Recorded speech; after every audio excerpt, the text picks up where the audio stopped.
પ્રકૃતિ માનવીના અસ્તિત્વનો આધાર છે, ત્યાં તેના સંરક્ષણનો સંકલ્પ લઈને ગુજરાત સ્ટેટ લીગલ સર્વિસીસ ઓથોરિટીના અનુશ્રામાં જિલ્લા કાનૂની સેવા સત્તા મંડળ સુરત તથા તાલુકા કાનૂની સેવા સમિતિઓ દ્વારા વિશ્વ પર્યાવરણ દિવસની ભવ્ય અને ભાવના પ્રેરિત ઉજવણી કરવામાં આવી છે। આ અવસરે જિલ્લા કાનૂની સેવા સત્તા મંડળ અને સુરત ચેરમેન R.A. ત્રિવેદીના પ્રેરક માર્ગદર્શન હેઠળ સુરતના ગોડતુ રોડ સ્થિત જુવેનાઇલ ઓબ્ઝર્વેશન હોમ ખાતે એક હૃદયસ્પર્શી વૃક્ષારોપણ કાર્યક્રમ સફળતાપૂર્વક યોજાયો હતો।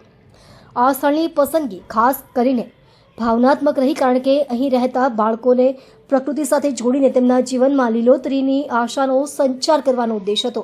કાર્યક્રમ દરમિયાન હાજર રહેલા દરેકના ચહેરા પર પર્યાવરણ પ્રત્યેનો પ્રેમ અને જવાબદારીનો ભાવ સ્પષ્ટપણે જોવા મળ્યો હતો। સૌએ મળીને પર્યાવરણ સંરક્ષણનો દ્રઢ સંકલ્પ લઈને અનેક વૃક્ષો રોપ્યા।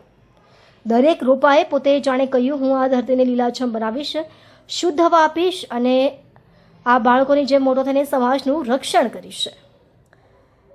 જિલ્લા કાનૂની સેવા સત્તા મંડળ તથા તાલુકા કાનૂની સેવા સમિતિઓના અધિકારીઓ, panel advocates, para legal volunteers તથા સ્ટાફ સભ્યોની સક્રિય હાજરીથી કાર્યક્રમ વધુ યાદગાર બન્યો।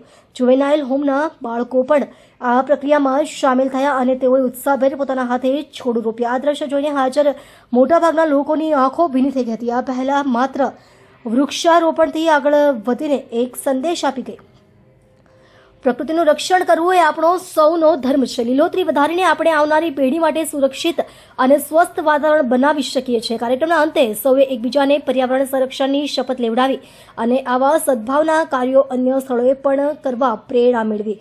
જિલ્લા કાનૂની સેવા સત્તા મંડળ સુરતનો આ પ્રયાસ પર્યાવરણ પ્રેમીઓ અને સમાજ સેવકો માટે પ્રેરણારૂપ બન્યો છે।